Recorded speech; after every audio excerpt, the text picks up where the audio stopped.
Content de vous voir si nombreux, hein, chers amis, professeurs, médecins, chers collègues, chers étudiants.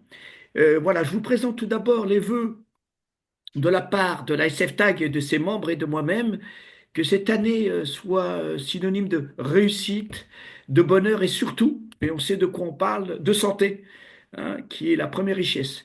Je suis très ravi, vraiment, hein, à titre personnel, d'accueillir Jean-Cédric, qui est un ami, qui a tout de suite répondu favorablement à ma demande, alors qui est PH, hein, gériatre, pardon, médecin coordonnateur du CHAG, consultation mémoire du territoire, coordonnateur du groupe de recherche international READ, hein, qui est Researcher Enhancing Alzheimer, voilà, qui surtout, je l'ai rencontré puisque nous sommes membres de la Société française de gérontologie et gériatrie, et je suis moi en tant qu'administrateur, en conseil d'administration, voilà, nous sommes rencontrés et nos routes eh bien, sont maintenant, je dirais, parallèles, et j'ai le plaisir de l'accueillir au nom de la SFTAG et sur un sujet qui est très important et d'avenir, la congruence génétique et généalogique en consultation mémoire.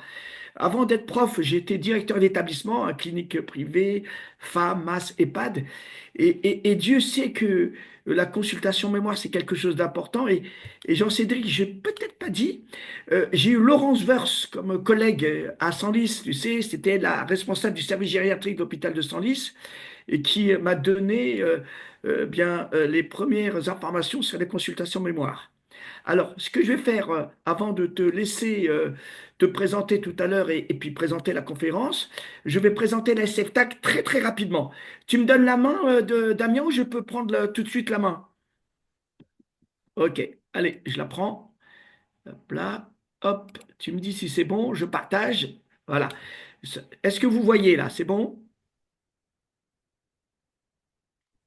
Impeccable. Ex- Pardon, excusez-moi, je ne trouve pas le bouton pour lever la main, donc j'ai pris la parole directement. Je voulais juste vous faire la remarque, j'ai des gens de ma promotion qui me préviennent qui sont en train de se connecter ou qui sont connectés, donc il doit y avoir des gens qui apparaissent en liste d'attente, là, sur les quelques prochaines minutes. Voilà, je voulais juste faire le petit point avant que vous vous lanciez vraiment. Hop, excusez-moi, je coupe mon micro.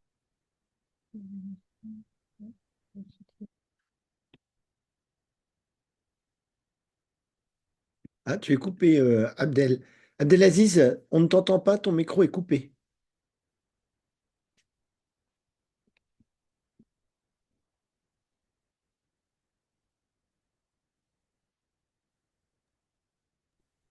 Ton micro, Abdelaziz, on t'entend plus.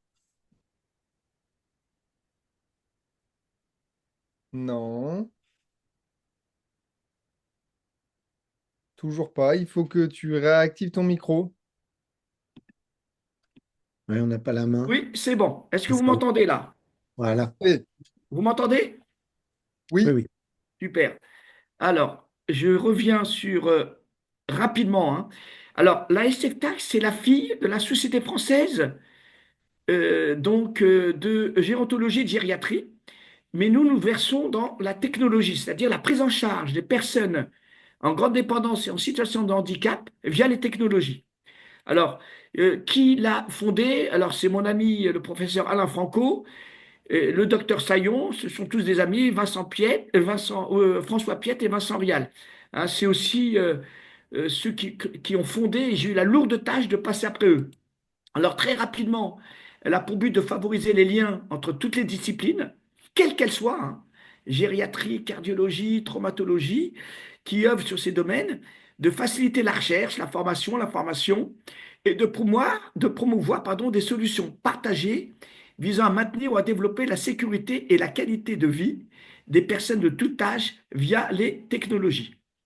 Alors, on a mis en place une passerelle entre le monde académique et économique, mais surtout, et vous pouvez le voir, une passerelle entre l'espace francophone. Alors, il faut savoir que on a Luigi Corrado, qui est le président de l'International Society Gérontologie, dont je suis le secrétaire général, qui est basé en Suisse.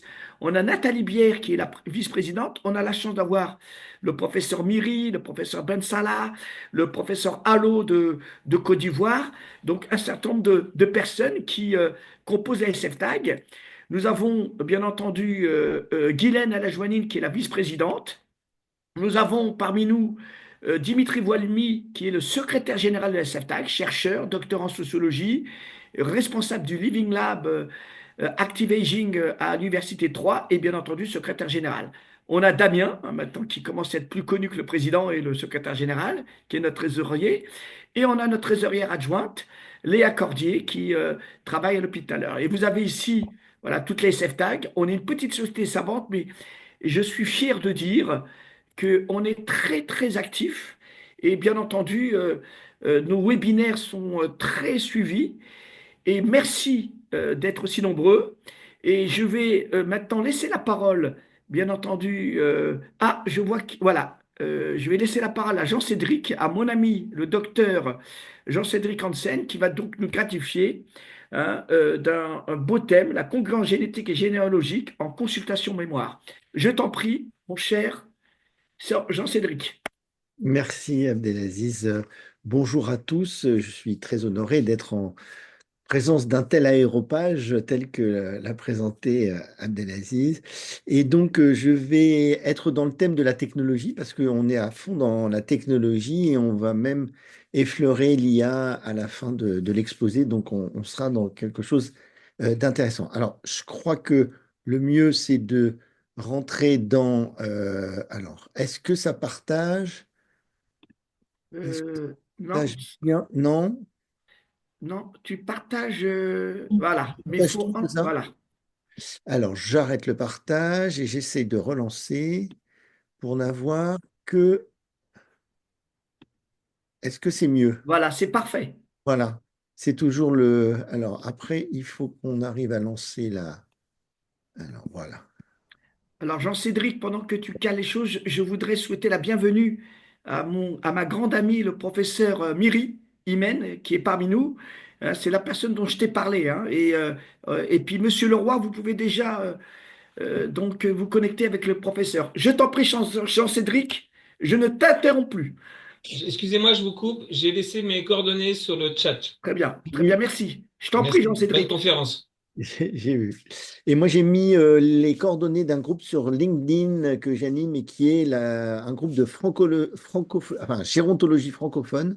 Et il y a plus de 2000 membres et vous êtes les bienvenus. C'est sur le chat. Si vous voulez vous connecter sur LinkedIn, vous êtes les bienvenus. Alors, je parle aujourd'hui de la congruence génétique et généalogique. J'ai eu la chance d'être désigné pour être coordonnateur des travaux du RAID. Donc, c'est les chercheurs qui essayent d'améliorer le diagnostic de la maladie d'Alzheimer en gériatrie. Et je vais essayer de faire une sorte de présentation de l'historique de ce groupe et de ce qu'il a trouvé et mis en évidence et de voir avec vous les applications. Et nous serons aussi au carrefour de la technologie, bien sûr, mais aussi de ces applications pratiques industrielles, en quelque sorte, c'est-à-dire l'application au quotidien. Et donc, on est, je crois, tout à fait dans le thème de la SFTAG. Alors, le RAID, c'est un groupe international pluridisciplinaire. Je ne vais pas lire la totalité, hein. Je vais vous laisser parcourir des yeux, mais vous avez des économistes de la santé, des inspecteurs de santé publique, vous avez des sociologues, vous avez évidemment des gériatres, des professeurs de divers horizons et de diverses universités, dont certaines sont particulièrement connues et tout à fait respectables. Et ce groupe essaye de travailler dans un cadre d'un partenariat formalisé entre une société dont je suis un des administrateurs, comme je suis administrateur de plusieurs établissements publics, et l'université Sangor, qui est l'université de la francophonie. Et je pense que vous connaissez tous l'université Sangor. Et si ce n'est pas le cas, je vous invite à aller la visiter car elle forme énormément de cadres, y compris des cadres dans le domaine de la santé, des directeurs d'établissements, etc., pour l'ensemble de l'Afrique francophone. Alors, la question, ce groupe de travail, il est fort sympathique, c'est très bien, mais finalement, qu'est-ce qu'il essaye de faire? Et dans le cadre du diagnostic de la maladie d'Alzheimer, qui mobilise énormément d'énergie et de cerveau brillant, qu'est-ce qu'il peut apporter, lui, ce petit groupe, dans cette histoire? Alors, il s'est intéressé à une problématique assez banale, somme toute, qui est que finalement, on parle des cas sporadiques et des cas familiaux, et en gros, on est en train de bâtir toute notre stratégie thérapeutique et diagnostique sur les cas dits familiaux, et on traite essentiellement des cas sporadiques. Donc, il y a peut-être là un hiatus qui a, euh, comment dire, qui a suscité la curiosité et amorcé une réflexion. Et puis, on se rend compte aussi que finalement, les cas familiaux et les cas sporadiques, si on ne sait pas les distinguer de manière, on va dire, en routine, éventuellement, ça peut peut-être poser des problèmes en recherche clinique et évidemment en pratique clinique par la suite. Alors, allons voir un petit peu et explorer un petit peu cette question et les enjeux qui sont liés à la distinction des cas familiaux et des cas sporadiques. Si la slide veut bien passer, oui. Alors, c'est intéressant de regarder un peu ce qu'il y a comme littérature sur les études cliniques, les biais de sélection et les liens familiaux. Et là, ce qui est intéressant, c'est qu'on s'aperçoit qu'il y a 661 publications sur ce sujet et que la prévalence des biais liés au lien familial, hein, bien sûr, hein, varie de 7 à 53%.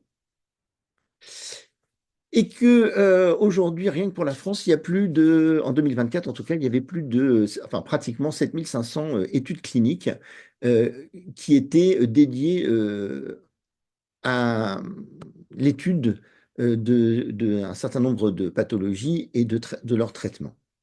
Et dans les études cas témoins, eh bien, des fois, parfois, on s'intéresse à mettre en évidence ou à recruter préférentiellement des patients, qu'ils soient ceux qu'on va rentrer dans le bras actif ou dans le bras témoin, un lien familial confirmé. Il y a quelques études qui s'intéressent à cette question, mais on n'essaye pas de vérifier que entre le bras témoin et le bras traité, il y ait ou pas, je veux dire, à l'intérieur des bras, témoins ou des bras qui sont traités, on n'essaye pas de savoir quelle est la prévalence, quelle est l'incidence des cas de liens familiaux.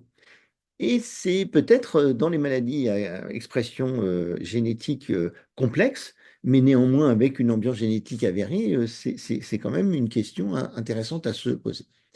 Et la plupart du temps, finalement, on demande est-ce que vous avez, enfin souvent même on leur demande est-ce que vous avez des cousins, des cousines, des frères et sœurs qui voudraient bien rentrer dans l'étude. Donc on a tendance à recruter souvent des gens qui ont des liens familiaux. Alors, est-ce qu'ils ont des liens génétiques? C'est un autre débat, mais en tout cas, qui ont des liens, et qui sont assez proches les uns des autres. Il y a même des études qui ne s'intéressent qu'à des recrutements de cousins, cousines et autres.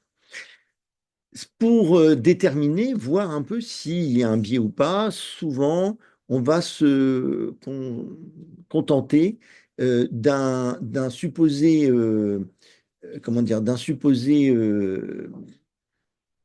recrutement réellement aléatoire qui nous dirait que finalement, on n'a pas besoin de se poser la question. Et c'est peut-être un peu gênant parce que le recrutement n'est jamais vraiment aléatoire, puisque, encore une fois, on a tendance à recruter les gens de l'entourage du premier patient recruté dans le centre d'investigation. Donc finalement, souvent la confirmation ou l'exclusion du lien familial est limitée à un simple déclaratif et dans le meilleur des cas, la construction d'un arbre généalogique.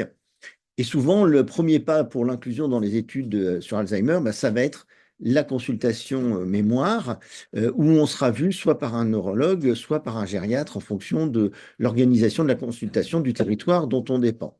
Et donc, il y aura des arbres généalogiques qui seront créés. Peut-être vous-même faites-vous régulièrement des arbres généalogiques. Alors, ce qui est intéressant, c'est que il existe et qu'il est démontré qu'il y a une sous-estimation des cas d'Alzheimer familiaux. Alors, petite curiosité qui peut-être vous a déjà interpellé, c'est que si on regarde l'âge à laquelle émerge une maladie d'Alzheimer ou apparentée, euh, et qu'on regarde la limite d'âge qui sépare le domaine des neurologues des domaines des gériatres, qui est le nôtre, eh bien, on s'aperçoit que finalement, c'est peut-être nous qui avons le plus de cas. En tout cas, c'est nous qui avons le plus de cas de maladie d'Alzheimer. Et on verra plus tard une sorte de paradoxe par rapport à ça. Ceux qui sont réputés les spécialistes de maladie d'Alzheimer, c'est quand même les neurologues, spontanément. Et on verra qu'en termes de publication, c'est vraiment eux qui publient le plus. Et puis, nous, ben, on a peut-être une majorité de cas à voir, mais ils sont tous réputés cas sporadiques. Quand on est jeune, on est un cas familial la plupart du temps. Quand on est âgé, on est réputé être un cas sporadique. Cependant, dans la littérature, dans les estimations, on s'aperçoit que à peine 5% des cas familiaux sont connus à ce jour. Et on peut imaginer que c'est peut-être dans le domaine de la gériatrie qu'il y en a le plus, mais on ne les connaît pas. Alors pourquoi est-ce qu'on ne les connaît pas? Pourquoi c'est si compliqué? Alors, finalement, ces arbres généalogiques qu'on fait en consultation mémoire, est-ce que c'est les mêmes quand on est en neurologie, enfin quand on est neurologue ou quand on est gériatre? Finalement, l'arbre généalogique en consultation mémoire du neurologue, qu'est-ce qu'on va avoir? On va avoir, par exemple, là, en l'espèce, on a deux patients, alors peut-être sur le même centre de mémoire ou dans deux centres de mémoire distincts, mais les deux neurologues se connaissent, partagent leurs données, et ils vont essayer de savoir si les deux sujets propositus, nés en 1965 ou à peu près, hein, finalement, est-ce qu'ils ont un lien familial? Est-ce que c'est deux cas sporadiques ou c'est deux cas familiaux? Alors, on va essayer de remonter cette généalogie et on s'aperçoit que ben, les parents de ceux qui sont nés en 65, hein, qui sont des patients de neurologie, ils sont nés dans les années 40 et que leurs grands-parents sont nés dans les années 1915, enfin début du 20e, et que les arrière-grands-parents, ils sont nés à la fin du 19e. Et on voit que la maladie d'Alzheimer, on la connaît depuis, à peu près depuis que sont nés les grands-parents. Ce qui veut dire qu'on a une capacité d'avoir des connaissances familiales de diagnostic qui sont relativement fiables, relativement homogènes. Les conditions cliniques, les définitions cliniques sont relativement comparables. Et donc, on peut déterminer si c'est des cas avérés, si ce sont des cas douteux. Et puis, on a quelques inconnus, bien évidemment, mais on peut constituer cet arbre généalogique et en remontant à 4 générations, ben, on s'aperçoit que les deux sujets sont non pas deux cas sporadiques, mais deux cas familiaux. C'est relativement facile, même si ça demande du travail et c'est ardu. Mais qu'est-ce qui se passe quand on est en gériatrie? Nos patients, ils ont 90 ans.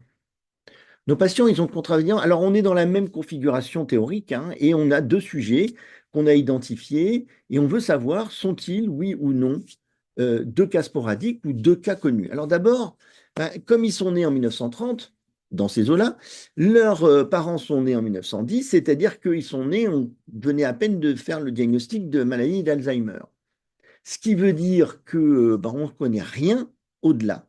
Et donc, comme le lien familial, on le voit, il est situé à la 4e génération, eh bien, il nous est inaccessible. En plus, vu l'âge de ces personnes et vu tout ce qui s'est passé en Europe, ou même dans le reste du monde, il est fort probable que l'état civil n'existait pas ou était imparfait. Il y a eu des mouvements de population, peut-être sont-ils avec des apports comment dire, multinationaux dans cet arbre généalogique. Bref, ça va être très, très compliqué. Donc, on n'y arrive pas. On n'arrive pas à faire des arbres généalogiques fiables et utiles. Du coup, on a forcément une sous-estimation majeure des cas familiaux lorsque on est en gériatrie. Et pourtant, c'est nous qui, en gériatrie, gérons, accompagnons, diagnostiquons le plus grand nombre de cas de maladie d'Alzheimer. Et donc, l'idée du RAID, c'était de se dire, mais est-ce qu'on ne pourrait pas essayer de s'affranchir, y aurait-il un moyen de s'affranchir d'un état civil ou d'un arbre généalogique précis, mais est-ce qu'on pourrait estimer ou pouvoir dire que non seulement deux personnes sont parents, ça c'est assez facile en génétique de dire que deux personnes sont parents, mais dire où est le lien de parenté et à combien de générations se situe-t-il, ça c'est quelque chose qui est très important pour la recherche sur la maladie d'Alzheimer, par exemple, mais pas que. Et c'est une information qu'on ne peut pas avoir aujourd'hui en pratique courante et il n'y a pas de solution connue classiquement. Alors on revient sur euh, notre analyse du domaine des neurologues et du domaine des gériatres. Et qu'est-ce qu'on va voir? On va voir que nos amis neurologues, ils ont, depuis 1987, une inflation de publications. Ils sont à 21 084 publications en 2024 sur la maladie d'Alzheimer et les maladies apparentées dans le domaine des aspects génétiques de la maladie.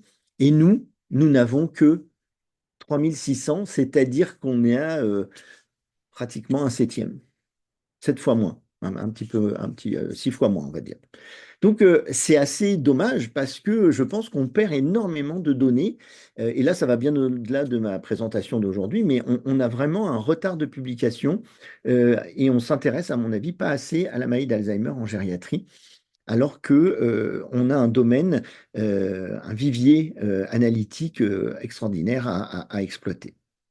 Alors, qu'est-ce que c'est que cette solution apportée par le RAID qui s'appelle la congruence génétique et généalogique? Qu'est-ce que c'est que ce truc? Alors en fait, c'est tout simplement une équation simple pour une situation complexe. On vient de voir que c'est pas facile de savoir comment relier deux personnes. Alors finalement, très simplement, on a deux individus dans une population, ils sont en bleu là dans notre exemple. On leur fait un séquençage d'ADN à haut débit. On fait une analyse des données. Et alors, ce qui est intéressant, c'est qu'on va s'intéresser à l'ADN non codant, parce que là aussi, on a un biais cognitif, c'est que nos amis neurologues, ils s'intéressent aux liens physiopathologiques entre une mutation, un gène codant, la mutation du gène et l'expression de la maladie. Et donc, ils se sont restreints dans leur analyse. Et dans le groupe RAID, on s'est dit, mais pourquoi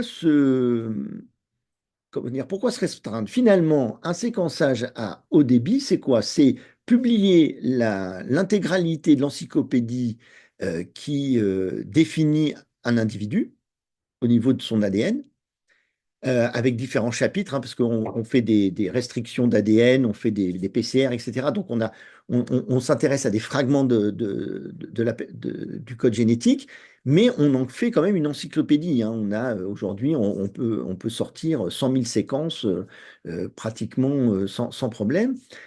Mais en fait, qu'est-ce qu'on va regarder? Est-ce qu'il a la mutation SNE1 ou SND ou E2, pardon? Est-ce qu'il est ApoE? C'est-à-dire qu'en gros, dans l'encyclopédie, on va lire 2 pages. Donc c'est quand même dommage. Après, lire toute l'encyclopédie, c'est compliqué. Et du coup, on se dit, mais finalement, les statistiques bayésiennes, elles sont une solution pour avoir une vision globale de quelque chose d'extrêmement vaste et complexe. Et les travaux du RAID ont constitué à se dire, mais est-ce qu'il y aurait des formules bayésiennes qui permettraient de déterminer si oui ou non il y a un lien entre deux sujets et si oui, combien il y a de générations. Et il se trouve que la formule existe, elle est sous vos yeux et elle a été découverte par un certain Raoul Walsh dans les années 2000, c'est-à-dire il y a 25 ans. Et à 25 ans, on ne savait pas faire du séquençage à haut débit et donc son travail est tombé un petit peu dans l'oubli. Et il a été très heureux qu'on s'occupe et qu'on s'intéresse à ses travaux. Et il nous a donné l'autorisation de les utiliser, de les republier avec cette nouvelle vision. Alors, comment est-ce que nous avons validé, parce que ça n'avait jamais été validé, hein, c'était un travail théorique, et comment on l'a validé? Ben, on l'a validé par un coup de chance, comme souvent. Il se trouve que j'avais dans ma consultation mémoire un patient dont le fils avait fait un séquençage à haut débit, qui me disait, est-ce que j'ai moi-même un risque pour moi et pour mes enfants compte tenu? Alors, bien évidemment, je n'ai pas répondu à la question parce qu'on ne répond pas à cette question dans la législation française. bien évidemment. Mais il se trouve que je savais que ce patient, enfin, lui n'était pas mon patient, c'est le fils du patient, mais je savais que le fils du patient avait une appétence pour la généalogie, qu'il avait un arbre généalogique particulièrement surprenant par le nombre de figures royales qui étaient dans sa généalogie. Et il se trouve aussi que j'avais vu que le code génétique, enfin que le séquençage à haut débit de certains descendants, notamment de Sixte-Henri Bourbon, de Bourbon-Parme et d'autres descendants de Louis XVI, enfin des enfants de Louis XV, c'est-à-dire Louis XVI, Louis XVIII et Charles X, avait été publié. Et donc, j'ai pu faire la comparaison. On a analysé statistiquement, donc avec statistiques bayésiennes, les profils de ces trois personnes et on a pu déterminer que euh, Jean-Philippe Carpentier, donc c'est de notoriété publique maintenant, il descendait d'un des trois frères, donc par le nombre de générations, il descendait d'un des trois frères, donc il était soit un descendant de Louis XVI, de Louis XVIII ou de Charles X.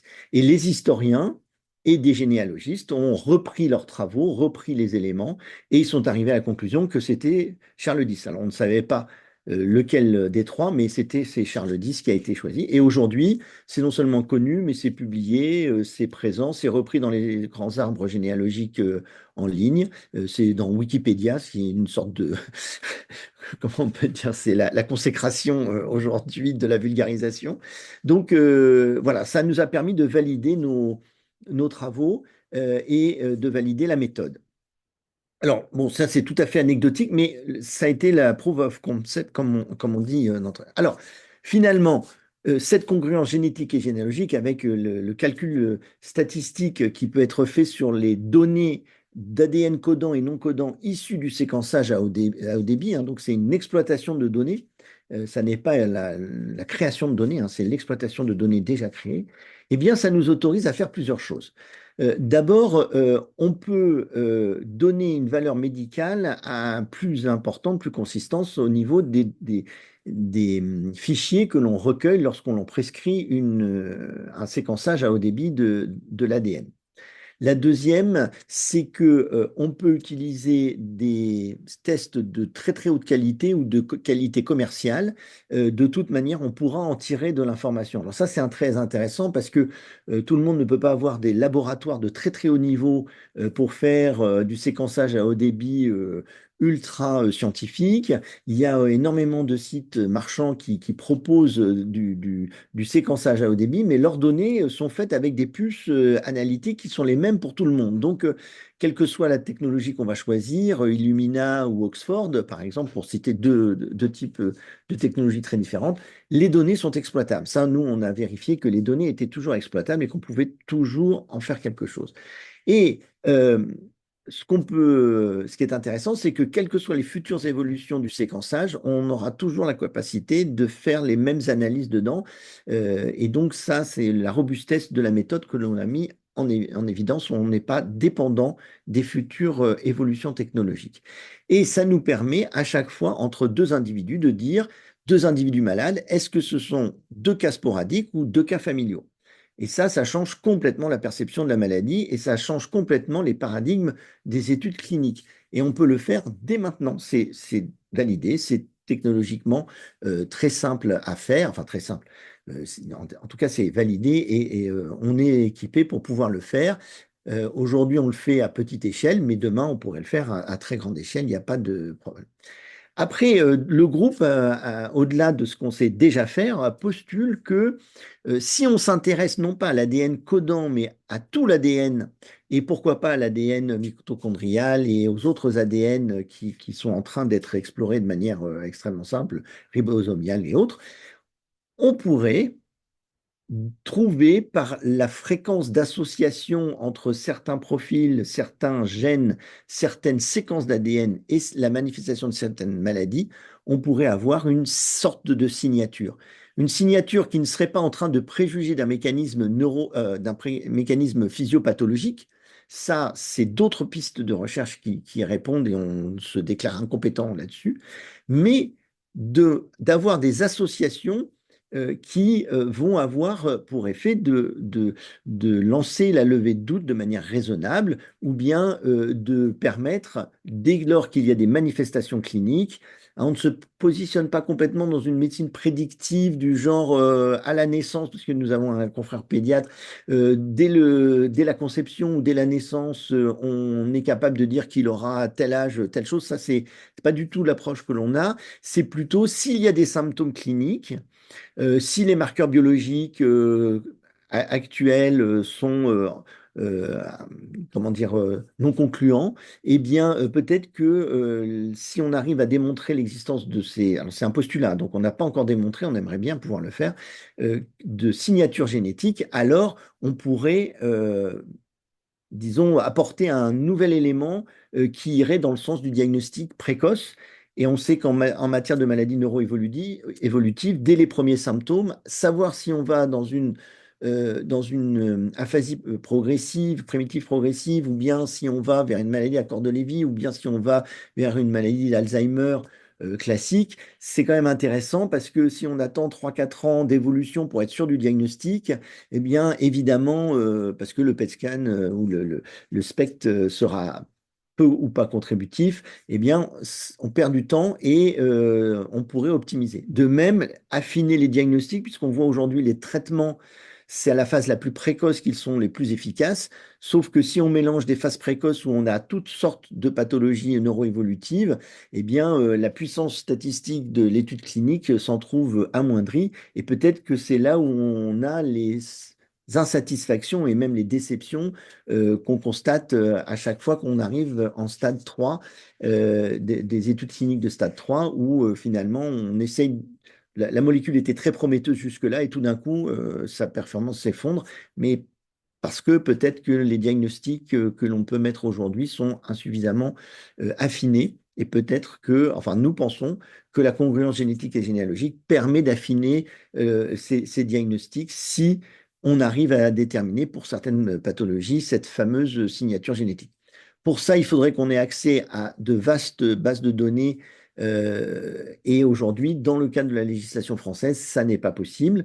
Mais peut-être que des pays étrangers, en tout cas, nous, on essaye d'avoir des contacts dans différents pays étrangers où la législation est différente et où on pourrait exploiter et comparer des données anonymisées, mais ce qui nous permettrait de valider ce postulat. En tout cas, dès aujourd'hui, on est capable d'aider dans des études cliniques, dans des recrutements, de déterminer si ces deux formes familiales ou les deux patients sont deux formes sporadiques.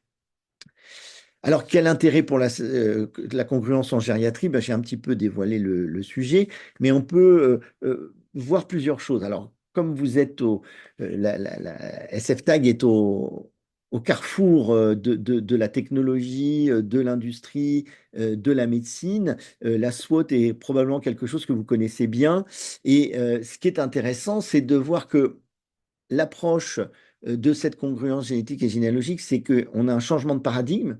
Donc, c'est toujours intéressant, même si ça ne débouche sur pas grand-chose, même on n'a pas de prétention intrinsèque, hein, mais c'est intéressant d'aller explorer un autre paradigme. Ça permet de sortir des pensées qui finissent toujours par nous enfermer. Donc, pour ça, c'est déjà intéressant.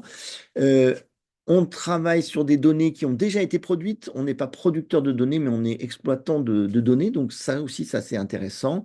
Et on peut augmenter la valeur ajoutée des datas générées par la séquençage à haut débit. Évidemment, c'est très complexe. Moi, je vous la présente de manière extrêmement simplifiée, mais quand on rentre dans le sujet, c'est quand même beaucoup plus complexe. Mais il y a une façon de le clarifier et de le rendre accessible. En tout cas, j'espère l'avoir rendu accessible pour vous. Et on a une autre façon d'appréhender les données. Donc, c'est quand même un changement culturel qui s'amorce si cette approche devait connaître, parce que c'est toujours la même chose. C'est pas parce qu'on a eu une bonne idée, éventuellement, c'est pas parce on apporte un changement de comportement que ça va être adopté et que ça va déboucher sur une pratique quotidienne. Aujourd'hui, c'est une curiosité de laboratoire, ça n'est pas aujourd'hui une pratique courante. Le micro-ondes est resté une curiosité de laboratoire sur une étagère pendant des années avant de devenir quelque chose d'utile. Donc peut-être que ce sera le sort réservé à la congruence génétique et généalogique. Mais autant partager et on voit ce que ça peut donner. Ce qui est intéressant, c'est qu'on peut créer des algorithmes d'intelligence artificielle pour optimiser la recherche et comment dire, l'exploitation des données. Et peut-être qu'on peut déboucher sur des choses qu'on n'imagine pas tout de suite, qui pourraient être intéressantes, pourquoi pas. Et on est adaptable à tout. Et puis, le souci, c'est qu'il ne faudrait pas qu'on nous perçoive comme quelque chose de trop concurrentiel, parce que finalement, ça n'est jamais qu'un outil un outil diagnostic qui vient s'ajouter à l'ensemble des outils diagnostiques préexistants. Il n'existe pas d'outil universel de diagnostic comme il n'existe pas de médicament universel. Donc, ça n'est pas grave. Enfin, faut pas aller chercher ce genre de choses. Par contre, on est embêté par les législations des différents pays qui ne permettent pas toujours de faire les choses. Qu'est-ce que ça pourrait devenir cette congruence génétique et généalogique du point de vue des perspectives? Alors, il y a d'abord un frein à l'appropriation, hein, c'est que le lien familial méconnu n'est pas une question majeure aujourd'hui, c'est dommage. Je pense que ça mériterait de l'être indépendamment de la découverte. Euh, dès qu'on commence à en parler, les gens disent, oh là là là là, mais c'est très très compliqué votre histoire, c'est pas pour moi. Et puis aujourd'hui, on est tous ancrés dans des schémas de pensée, des modes de comportement dans notre stratégie diagnostique qui fait que cette méthode n'a pas sa place naturellement ou elle n'est pas attendue, hein. Donc, comme elle n'est pas attendue, c'est plus compliqué de la faire évoluer.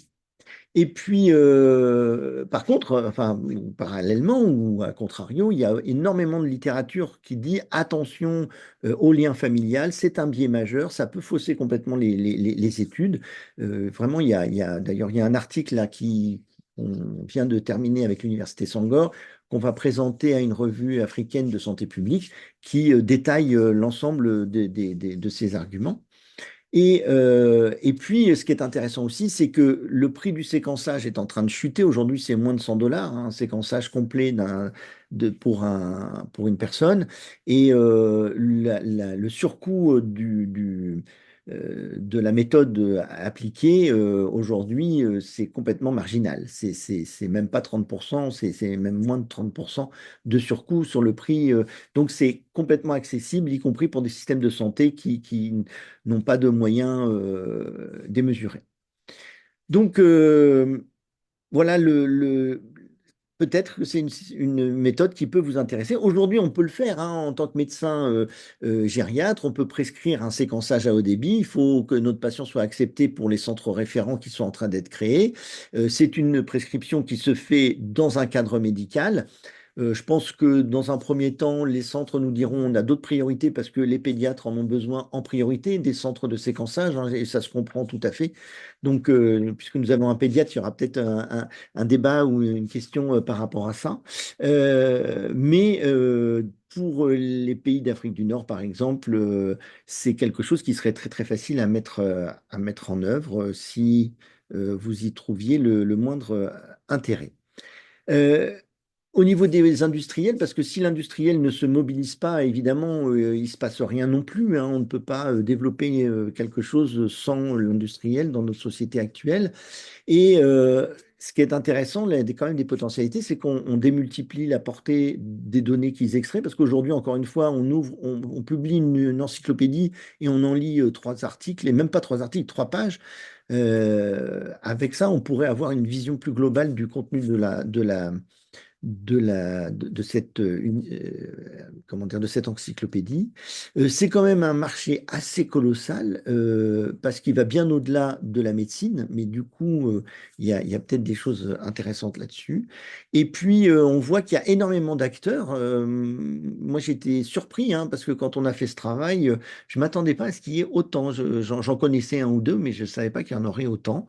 Et on s'aperçoit aussi que les centres de recherche sont particulièrement intéressés aussi potentiellement parce que ils produisent les données des études cliniques, hein. Aujourd'hui, il n'y a plus un seul laboratoire qui fait ça en interne. Enfin, c'est exceptionnel. C'est sous-traité. Et donc, ces sous-traitants, ils ont besoin d'être concurrentiels et de produire des données extrêmement pointu et on peut renforcer cela. Et puis, les principaux laboratoires pourraient aussi éventuellement être intéressés. Donc, on verra ce que l'avenir nous réserve sur ce point-là. Aujourd'hui, qu'est-ce qu'on a comme plan de publication? On n'est pas rien, on n'est pas nulle part. On a des publications Princeps dans la revue de gériatrie. On a eu tout un tas de publications secondaires par rapport à ça. Ça vient pas de sortir, hein, ça rentre dans sa troisième année d'existence pleine. On a notre partenariat avec l'Université Sangor. La prochaine étape, c'est de pouvoir nous développer, trouver un pays soit une société qui a déjà des bases de données, soit un service de santé d'un pays qui a des bases de données qui accepterait qu'on puisse travailler sur ce matériel pour pouvoir aller plus loin dans nos travaux. Et si vous voulez, il y a l'adresse, excusez-moi, d'un site, puisqu'il y a déjà une possibilité de commercialisation de la recherche, enfin en tout cas de l'identification. Si vous nous transmettez des séquençages à haut débit, on peut vous dire si les deux patients ont un lien familial, ou les 10 patients, ou les 50 patients, ou les 1000 patients, peu importe, ont un lien familial ou pas. Combien y a-t-il de liens familiales dans cette population de 1000 patients, si on prend? Et est-ce que c'est 3 familles? Est-ce que c'est que des cas sporadiques? Enfin voilà, on peut complètement détailler une population et vous apporter pour autant qu'ils aient déjà fait leur séquençage à haut débit et que vous nous transmettiez le fichier. Voilà, j'en ai terminé. J'espère que je n'ai pas trop dépassé parce que je n'ai pas fait attention au temps. Et je suis à votre disposition pour parler au nom du RAID, hein. J'en suis le coordonnateur. Et donc, voilà, ce soir, je m'exprime en leur nom. Écoute, je te remercie infiniment, Jean-Cédric, pour cette superbe présentation. Tu sais, je suis très bavard et j'ai l'habitude de poser plein de questions, mais ça a été si clair, si concis. J'aurais qu'une information, une remarque à faire. Mais avant, Jean-Cédric, je voudrais saluer vraiment très fraternellement avec vraiment un chapeau bas à Pierre Simon, hein, qui est passe-président de la Société de télémédecine, hein, qui est très actif, qui est un beau think tank. Il y a aussi le professeur Allo de la Côte d'Ivoire, président de la Société ivoirienne de médecine physique et de réadaptation. L'Afrique est bien représentée avec le professeur Miri, Ben Salah et Catherine Ziri, que je remercie vraiment pour leur participation. J'ai noté tout à l'heure le professeur Benamer. Et puis, je voudrais aussi remercier Christine Rosen, qui est membre actif et fidèle de l'ASF Tag. Est-ce que Pierre, tu aurais la gentillesse, avant que je fasse ma petite remarque, de te présenter et puis si le professeur Miri, Allo et Benamer pouvaient se présenter avant qu'on passe aux questions. Alors, je vous invite à poser vos questions sur le chat ou sinon, voilà, il y a une petite main et puis on laissera la place aux questions. Je t'en prie, Pierre.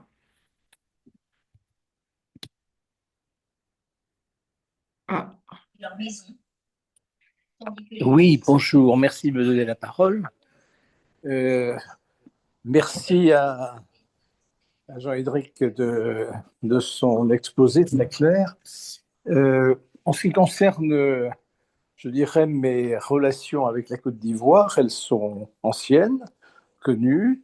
Elles touchent, je dirais, au développement de la télémédecine en Côte d'Ivoire, puisque j'ai accompagné le gouvernement ivoirien pendant 3-4 ans, avec le responsable de la télémédecine au ministère de la Santé, qui est le docteur Abdraman Berté. Voilà, et donc nous sommes restés en contact régulièrement, et j'ai des amis à Bouaké qui sont très investis dans la télémédecine. C'est le professeur maintenant, disons, Kwaku Dibi, qui est cardiologue et qui a lancé la télémédecine en Côte d'Ivoire en 2014 dans le domaine de la télécardiologie. Voilà, et donc le développement se fait progressivement et nous avons des rapports réguliers sur l'application du programme national de télémédecine, puisqu'il y a un programme national qui a été voté il y a quelques années avec des décrets d'application, des arrêtés. Et voilà, tout ça se met en place. Merci Voilà beaucoup, ce que j'ai Pierre. à vous dire. Merci de m'avoir donné la parole. Je t'en prie, je t'en prie. Professeur, allô, Daniel, si tu pouvais te présenter, puis on va laisser la main au professeur Miri, Ben Salah, Ziri et professeur Ben Amer. Allez, je t'en prie, Daniel. Ah, ton micro. Ton micro.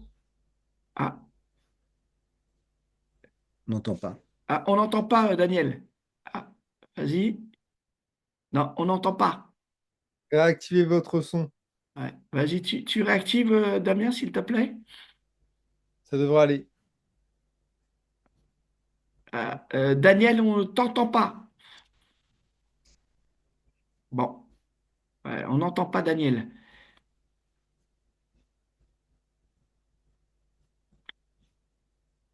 Tu peux lui envoyer un message, s'il te plaît, Damien, ça ne te dérange pas? Ah, parce qu'on ne l'entend pas. Ouais, s'il nous entend, en appuyant sur la barre d'espace, on peut récupérer un Ouais, micro. Ça c'est arrive. vrai. Pourtant, je vois qu'il a un super casque et tout. Avec un micro. Ouais, ouais. Daniel, nous ne t'entendons pas. Alors, je ne suis pas bon en langage des signes. Ah, dommage, hein. Bon, on ne Oh, t'entend pas. oh. Imen, professeur Miri, est-ce que tu aurais la gentillesse, je vois que tu as levé la main, si tu veux poser la première question à tout seigneur, tout honneur. Merci beaucoup. En tout cas, bonsoir tout le monde. Je vous souhaite, je vous présente mes meilleurs vœux pour la nouvelle année. Et on est très content que ça, ça reprenne pour cette année 2025. Et puis avec une présentation qui est très très intéressante. On vous remercie. Vraiment, ça pose beaucoup de questions. Je vais essayer d'être assez circoncis par rapport à ça, parce que j'ai vraiment plein de questions, mais je vais m'arrêter à deux questions.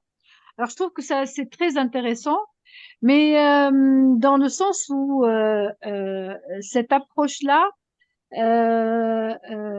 sur le plan pratique, comment on pourrait justement la mettre et la positionner par rapport à toutes les panoplies diagnostiques qu'on peut avoir. Et j'ai bien compris que ça pourrait être très utile, surtout dans les phases précoces de la pathologie.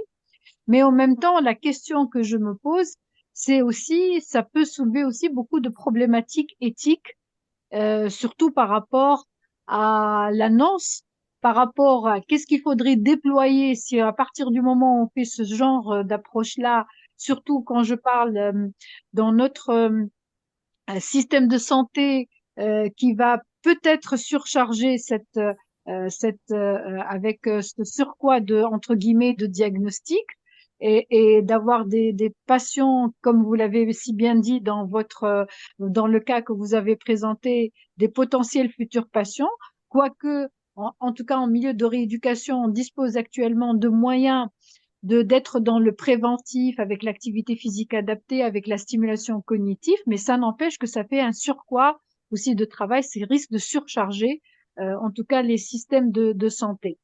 Et puis après, on sait aussi les limites, puisqu'il n'y a pas forcément le fait de faire ce séquençage-là permettra de dire que véritablement on va être porteur.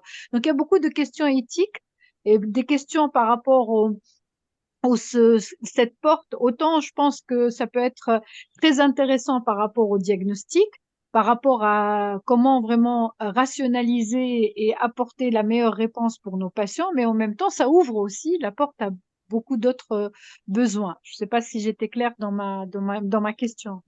C'est très clair comme d'habitude, Imen. Je t'en prie, Jean-Cédric. On prend une deuxième question et Damien, tu as une autre question?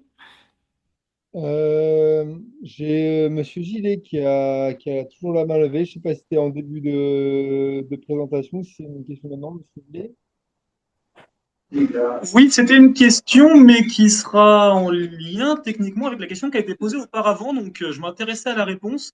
Bon, je vais vous la donner quand même, mais vous allez peut-être, techniquement parlant, y répondre donc au préalable en répondant à Madame Imen. Donc, la question que je me suis posée, c'est que donc votre exposé, ça m'a amené question, vous parlez d'un système, oui, donc, qui propose un intérêt évident pour un traitement précoce, mais en ce sens, est-ce qu'à terme, c'est possible d'imaginer, alors c'est un sujet que je connais encore peu, là, je réfléchissais pendant votre présentation, est-ce qu'à terme, c'est possible d'imaginer une utilisation de ce système pour de la prévention, justement? Parce que je pensais au Leqembi, par exemple, qui est un nouveau médicament, enfin nouveau, nouvellement autorisé, mais qui peut être utilisé que sur des stades précoces de déclin cognitif. Est-ce que c'est quelque chose qui pourrait, est-ce que c'est une application que vous envisagez et si oui, comment est-ce que vous envisagez d'implémenter ça? Question purement très large en fait, parce que j'ai peu de connaissances concrètes. Voilà, c'est Merci, tout. Lucas. Merci. Très, très bien. Je t'en prie, Jean-Cédric. Alors, il y avait plein de questions, hein. Alors, sur le plan pratique, c'est excessivement simple sur le plan pratique, hein. Je répondrai à toutes les questions, hein, je les prends une par une. Euh, on transmet au groupe RAID, donc il y a RAID DNA qui est la structure qui existe déjà, hein, mais qui peut recevoir. Donc on lui envoie, alors on a un serveur sécurisé pour recevoir les données de santé, etc., justement avec l'Université Sangor.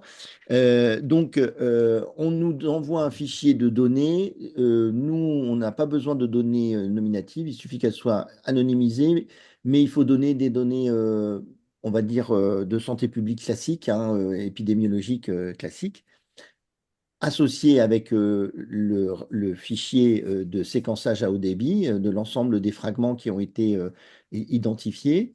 Et on reçoit ça et on apporte la réponse, enfin le praticien prescrit reçoit son fichier, transmet le fichier au RAID DNA et le DNA, dans un délai assez raisonnable de 3 semaines, vous donne la réponse.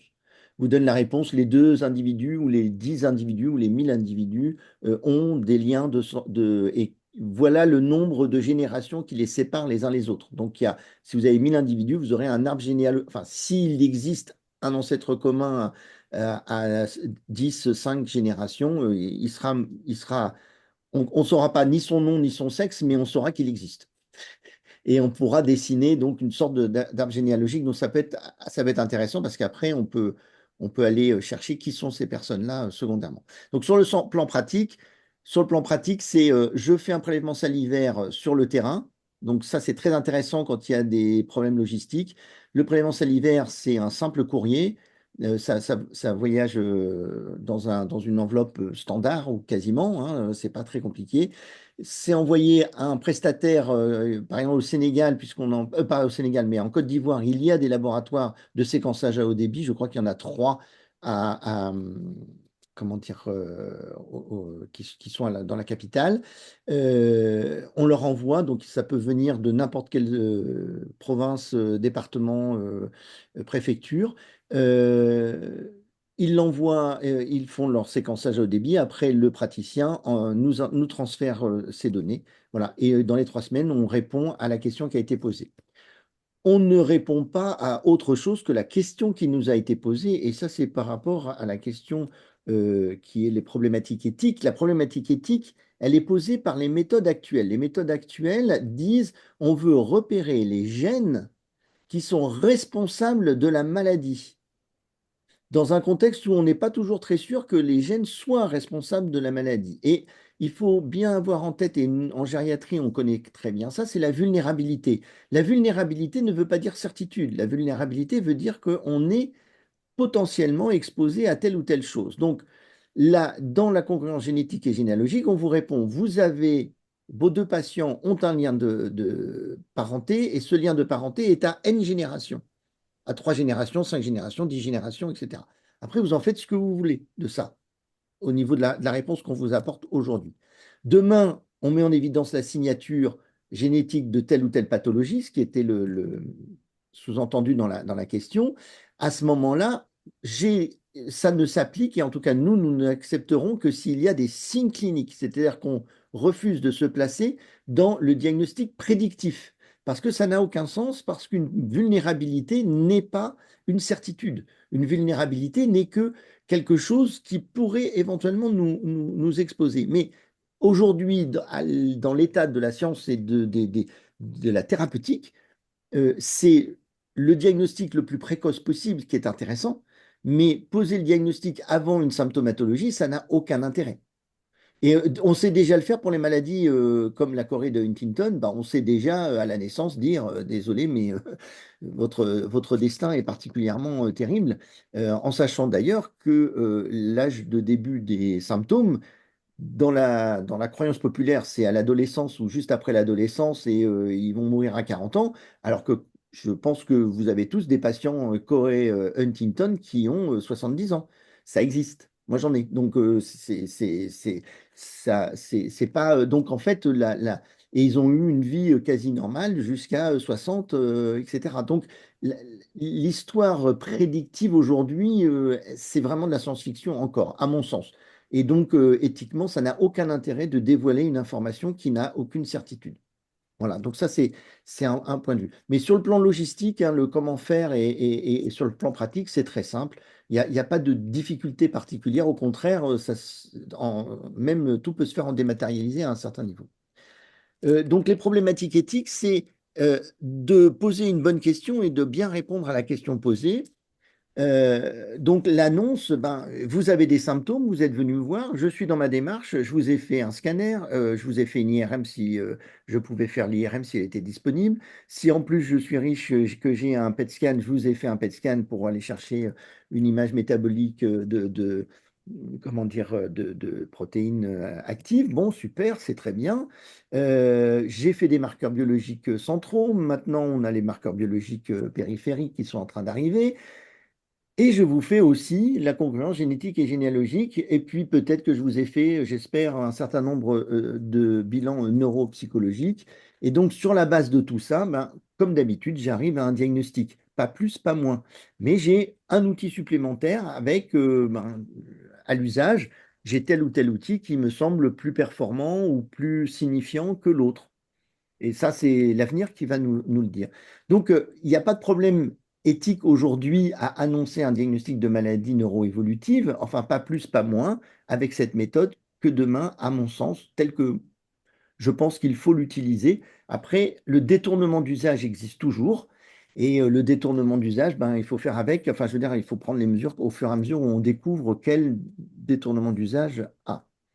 Le surcroît de patience, ça c'est une question très intéressante parce que elle est toujours.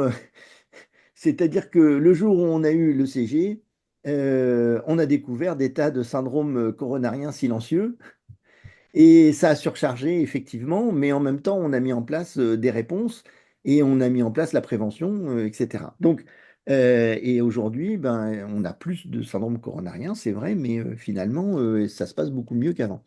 Donc, le surcroît de patience, c'est toujours une question pharmaco-économique, médico-économique, c'est-à-dire que est-ce qu'on peut les absorber? De toute manière, le surcroît de patience est directement proportionnel à l'usage de la technologie qui permet de faire le diagnostic qui était silencieux ou invisible auparavant. Et donc, dans ce cadre-là, il y a une croissance, enfin, on peut maîtriser la croissance, on maîtrise la diffusion et l'usage, et on permet au système de s'adapter à l'accroissement des patients. Après, il faut se poser la question, est-ce que c'est plus rentable et moins coûteux de pouvoir faire une mise en place d'un traitement au stade le plus précoce plutôt qu'au stade tardif? Et donc, le surcroît de patients, est-ce que c'est une allocation de ressources qui est finalement plus optimisée ou pas? Et là, je n'ai pas la réponse moi, mais tous ensemble et collectivement, je suis sûr qu'on peut arriver à une réponse consensuelle qui fasse sens. Mais j'ai pas de réponse prédéterminée à cette question extrêmement importante. Mais elle ne me semble pas être nécessairement un frein. Elle doit s'accompagner, elle doit être conscientisée. Qu'est-ce qu'on préfère? Savoir qu'il y a des malades dans notre population, enfin, savoir que l'on ignore et qu'on décide d'ignorer la réalité de la maladie dans notre population, ou bien essayer d'avoir une vision exhaustive des patients dans la population. C'est une vraie question de santé publique et de politique de santé à l'échelle d'un pays ou d'une sous-région. Mais je ne suis pas fondé à vous apporter une réponse. Mais par contre, voilà, je pense qu'on peut tout à fait réfléchir sur cette question et il y a des méthodologies de travail intéressantes par rapport à ça. Le préventif, donc c'est un peu la même chose. Euh, c'est quelque chose qui est intéressant, le préventif, en sachant qu'on a la prévention primaire, secondaire, tertiaire et même maintenant quaternaire. Donc, il y a toujours la place pour la prévention et le diagnostic le plus précoce ouvre la porte à de la prévention et donc à des malades moins lourds. Et si on parle du coût pour la société des malades atteints de maladies neuroévolutives, si on peut minimiser l'impact de la maladie, on minimise son coût. Donc, mieux connaître sa population, c'est mieux formater la réponse et l'organisation du service de santé. Et donc, je pense que c'est une question fondamentale. Et il ne faut pas avoir peur d'y répondre. Parce que c'est un peu comme si j'ai des, enfin, c'est accepter que la maison brûle et de pas de s'en occuper, quoi, de laisser les choses se faire. Donc, je pense, moi, il faut pas avoir peur du surcroît de patients, mais oui, c'est un phénomène qui va arriver. Mais ça voudrait dire que cette méthode est vraiment supérieure aux autres. Sinon, ce sera d'autres patients qui seront diagnostiqués, mais pas forcément plus de patients diagnostiqués. Très bien. Je suis porteur ou pas, bah, c'est la question de la vulnérabilité. Ah, je reprends mes petites notes. C'est la question de la vulnérabilité, c'est-à-dire que euh, moi, je pense que dans le diagnostic, alors d'abord, dire je suis porteur ou pas, c'est se placer dans la logique du diagnostic génétique classique d'aujourd'hui, qui est un diagnostic où, par exemple, pour les maladies orphelines, c'est assez clair, hein, beaucoup de maladies orphelines, elles ont une mutation identifiée. Je ne suis pas le mieux placé pour en parler puisque on a quelqu'un qui est spécialiste de ça, mais en général, il y a une mutation responsable d'une maladie et l'intérêt, c'est que grâce à ça, on peut trouver une stratégie thérapeutique très précise. Alors, j'ai plus en tête le nom d'une des maladies orphelines de l'enfance, mais bah si, le syndrome de Dravet, par exemple, que je connais un petit peu, le syndrome de Dravet, c'est des convulsions thermiques, hyperthermiques qui vont entraîner une destruction du cerveau assez violente. Et si on empêche la fièvre, en ayant une politique très très agressive sur empêcher l'hyperthermie, eh ben, l'enfant a un développement neurologique quasiment normal. Je m'étais intéressé à cette pathologie il y a une trentaine d'années. Et donc voilà, j'avais fait un petit bout de chemin avec le docteur Dravet, justement. Mais donc la question d'annoncer une pathologie, c'est quand on a cette logique-là. Dans la congruence génétique et généalogique, on s'intéresse à une association de marqueurs, c'est-à-dire qu'on utilise l'ADN et les fragments d'ADN comme des marqueurs, mais pas forcément comme des agents physiopathologiques. Vous voyez, c'est comme si on découvrait que statistiquement, les gens qui ont une cravate rouge sont ceux qui statistiquement ont le plus souvent une maladie d'Alzheimer. Ben, c'est un point d'alerte, mais c'est pas prédictif. C'est pas toute personne qui a une cravate rouge qui va développer la maladie. Donc, à mon sens, on n'annonce pas sur le fait que c'est un abus intellectuel que de dire à toutes les personnes qui ont une cravate rouge, vous allez développer un Alzheimer. Hein, c'est toujours c'est 100% des Alzheimer ont peut-être eu une cravate rouge dans leur vie, mais tous les cravates rouges n'ont pas développé un Alzheimer nécessairement. Donc voilà, l'annonce. Alors, après, il y a une annonce, c'est si jamais on met en évidence que ben, le lien familial supposé n'existe pas. Mais ça encore, c'est quelque chose qu'on rencontre tout le temps.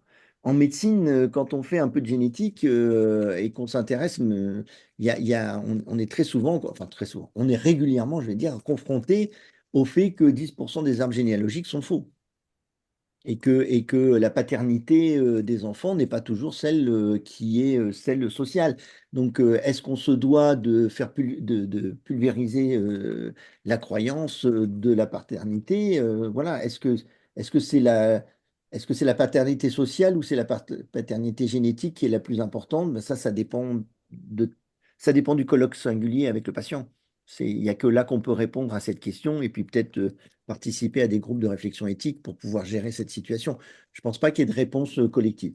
Là, je ne parle pas en tant que RAID, hein, je parle en tant que gériatre à titre personnel dans ma pratique. Hein. Voilà. Alors, Jean-Cédric, il y a encore trois petites questions, puisque nous avons comme principe à la SFTAC de faire court, pas par rapport à toi, mais nous, hein, parce qu'on a tous, après des occupations professionnelles, familiales. Alors, trois questions. Alors, celle du professeur Benhamer Mustapha. Oui, Jean-Cédric? Est-ce que j'ai répondu aux questions? Est-ce que... Oui, oui, oui, oui, bien sûr. Alors, par contre, là, je laisse le professeur Miri te répondre, hein. Ton Tout micro? à fait, tout à fait. Oui, Très tout à bien. fait, tout à fait. C'est très intéressant. Et je pense, j'espère qu'on aura professeur Djellal de nous donner d'autres occasions pour en parler aussi, hein. C'est très intéressant. Absolument. Alors moi, tu sais, j'ai ma question, Jean-Cédric, mais comme je Oui. voudrais terminer à 45, Bon, d'accord. Je vous laisse répondre je à la la réponse. poserai en mode privé. Alors, il y a le professeur Benhamer Mustapha, qui est le président de la Société algérienne de gérontologie et gériatrie, qui, je cite, hein, merci pour cette présentation magistrale, donc bravo, et il pose la question suivante, quelle serait, sur le plan pratique, l'intégration de l'Afrique du Nord, que tu as soulevée, dans cette dynamique de ce diagnostic précoce?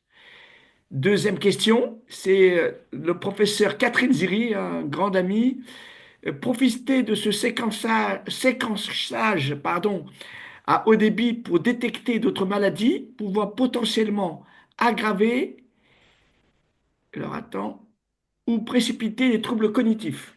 Et enfin, je laisse Monsieur Leroy, ça sera la dernière question.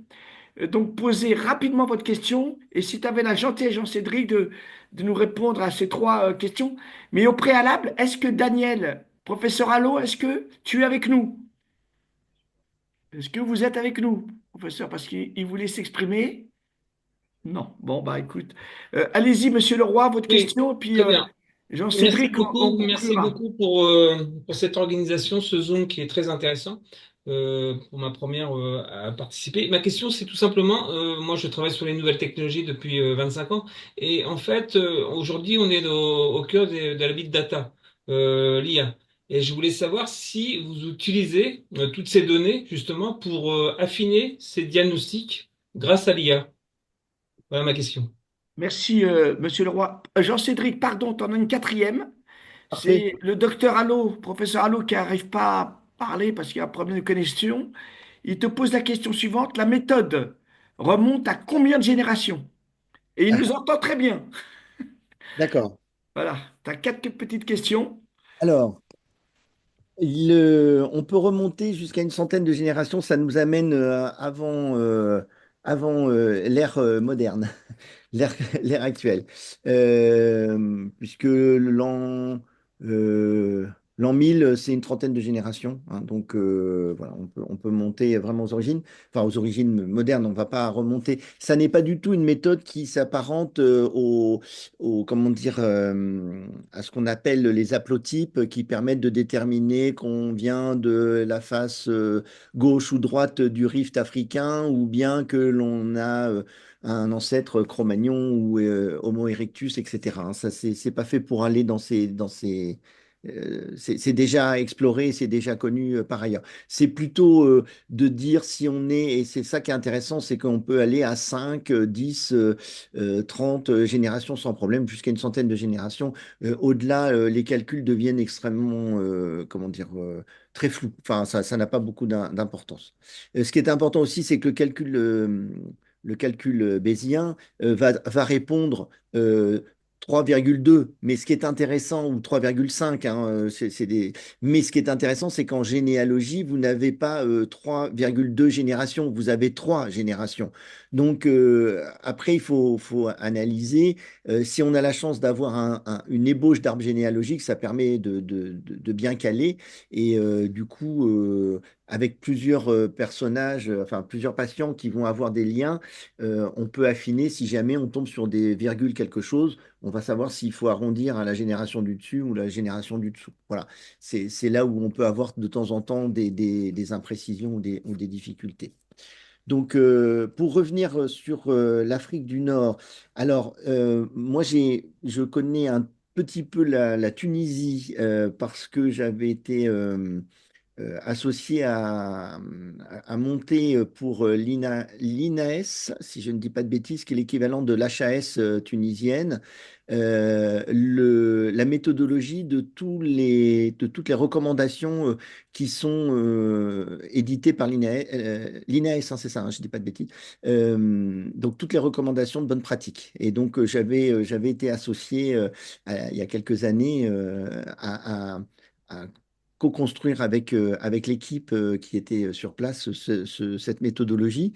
Et donc, je pense, moi, que l'Afrique du Nord a un intérêt majeur parce qu'il y a des brassages de population importants, qu'il y a des pathologies et des problématiques de santé qui sont tout à fait spécifiques. En tout cas, c'est la perception que j'en ai sans être un spécialiste de la question.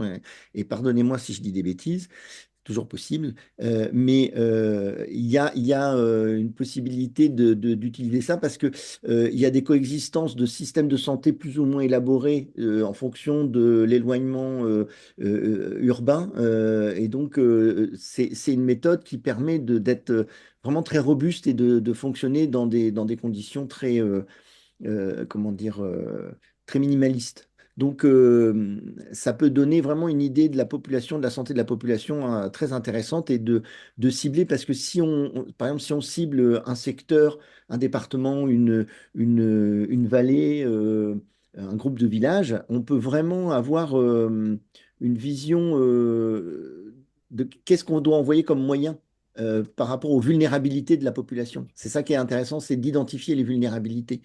Et donc, une fois qu'on a les vulnérabilités, ben, on sait qu'est-ce qu'on va apporter. Et on revient un petit peu sur la prévention, mais on peut la structurer de manière assez fine. Et je pense que c'est dans l'optimisation de l'allocation de ressources, c'est intéressant. J'essaye de finir en moins d'une minute. Euh, le big data. Il y avait, j'ai noté, mais je ne sais plus ce que je voulais dire, aggraver les troubles. Je ne sais plus ce que ça voulait dire, pardon. Le big data. Alors, le big data, c'est une méthode.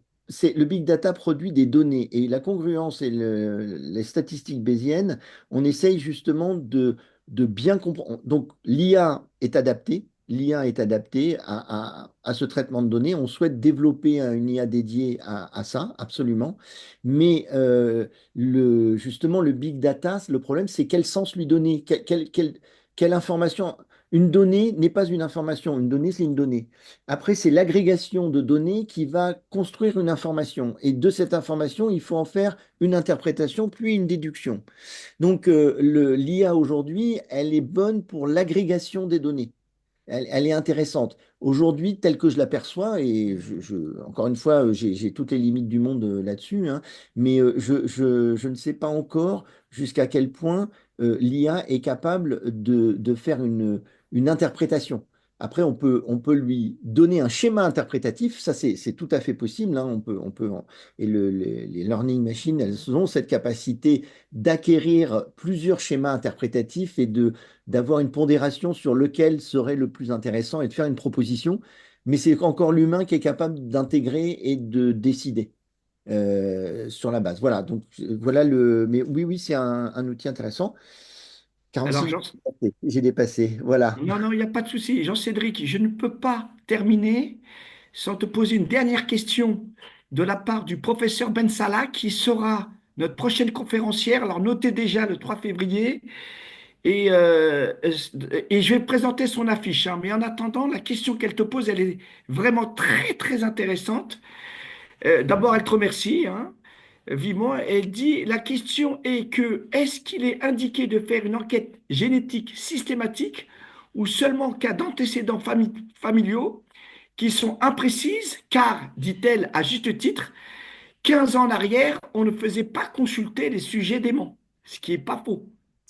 C'est pas faux, mais c'est intéressant quand même d'interroger sur est-ce que les frères et sœurs, les cousins, cousines, les oncles, les tantes ont eu des problèmes de mémoire, ont eu des problèmes de compréhension. Est-ce qu'ils ont eu voilà. Alors on va pas parler de médecine dans ce cas-là, mais est-ce qu'ils ont été un peu déments dans le sens vernaculaire du terme démence? Voilà, et c'est intéressant de recueillir. Alors, dans les arbres généalogiques, on met on noircit le symbole de père ou de mère à moitié, et ça veut dire que c'est peut-être, je ne peux pas affirmer, mais il a eu des troubles compatibles avec le diagnostic qu'on imagine. Après, est-ce que c'était une aphasie progressive primitive ou est-ce que c'était un corps de Lévy à manifestation principalement parkinsonienne? Ça, c'est non, on n'aura jamais ça. Évidemment, on n'aura jamais ça. Mais par contre, de dire est-ce qu'il y avait des problèmes, est-ce qu'il avait voilà. Et dans l'inconscient collectif, on raconte les problèmes, enfin aux médecins, hein, il y a une pudeur, mais aux médecins, on lui raconte les problèmes que l'arrière-grand-père il se baladait tout nu et c'était compliqué, et c'était la honte de la famille, voilà, ou que il savait plus où il habitait, ou ils ont des symptômes, ils ont des choses à nous raconter. Donc, ça vaut toujours le coup de poser la question. Moi, je dessine très facilement un mini-arbre généalogique. Alors, souvent, il va pas très très loin, mais tout d'un coup, on s'aperçoit qu'il y a 3 générations où il y a des problèmes. Alors, je ne sais pas lesquels ils sont, mais ils ont eu des problèmes. Ben, ce n'est pas la même interprétation finale que si ils n'ont rien à me dire. Donc, moi, ça m'aide dans ma démarche diagnostique. Très bien. Je peux te Merci partager beaucoup, ça. Jean-Cédric. Je remercie aussi le docteur Catherine Ziri, professeur, hein, qui est là. Est-ce que Damien, tu peux présenter l'affiche, s'il te plaît, de notre prochaine conférence en février, en attendant qu'il nous affiche ça? Jean-Cédric, bon, j'ai la chance de te connaître et j'étais certain que cette conférence allait plaire. Et je reprends le mot du professeur Benhamer. Voilà, une conférence qui est vraiment magistrale, hein. En tout cas, merci à tous et à toutes d'avoir été présents. Notre trésorier va vous présenter l'affiche de notre prochaine conférence et conférencière qui est le professeur Ben Salah, spécialiste en médecine physique et de réadaptation fonctionnelle à la clinique de neurorééducation de la Soukra, Tunis, ancien professeur à la faculté de médecine. Et surtout, elle va nous gratifier d'un thème que tu aimes beaucoup, Jean-Cédric, hein, que nous avons connu nous aussi, hein, à savoir la chute de la personne âgée et technologie, facteur, facilitateur, obstacle. Voilà, donc nous vous attendons nombreux le 3 février 2025. Alors, on va vous envoyer ça comme à l'accoutumée via LinkedIn, via le mail. En tout cas, merci aux membres de la SFTAG, hein, professeur Dimitri Boilmy, Christine Rosen, bien entendu Damien, à vous toutes et tous. On n'a pas pu entendre le docteur et professeur Allo, mais ça sera pour une prochaine fois. Et pardonnez-moi parce que c'est une très très grande amie. Vraiment un grand merci au professeur Imen Miri. Vous ne pouvez pas vous imaginer le relais qu'elle fait pour les conférences, hein. Elle envoie tout le monde. Voilà, c'est ce qu'on appelle une amitié très forte et je mets pareil nos amis, une mention à nos amis, professeur Catherine Ziri, Pierre Simon, professeur Ben Salah et bien entendu à toi Jean-Cédric. Je vous souhaite une très bonne soirée. J'en profite pour renouveler mes vœux de l'année 2025. Bonheur, santé et surtout la santé, hein. Voilà, merci Jean-Cédric. Ah, Merci à tout l'auditoire pour la qualité de l'écoute et des questions. Merci beaucoup. ah, Merci tiens, à je vois vous, le professeur bonsoir. Ziri. Salut Catherine. Ah, professeur Allo, il faudra qu'on te voit, hein, parce que faut. Eh, ah, bah c'est parfait, on t'entend là.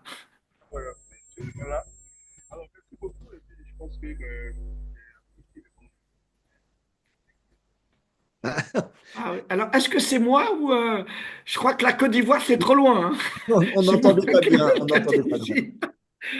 Ah, je suis désolé, Daniel, Bonsoir on à t'entend tous. pas très Merci bien. beaucoup. Bonsoir à tous, bonne soirée. Salut. Ah. Bonne heureuse année. Au revoir.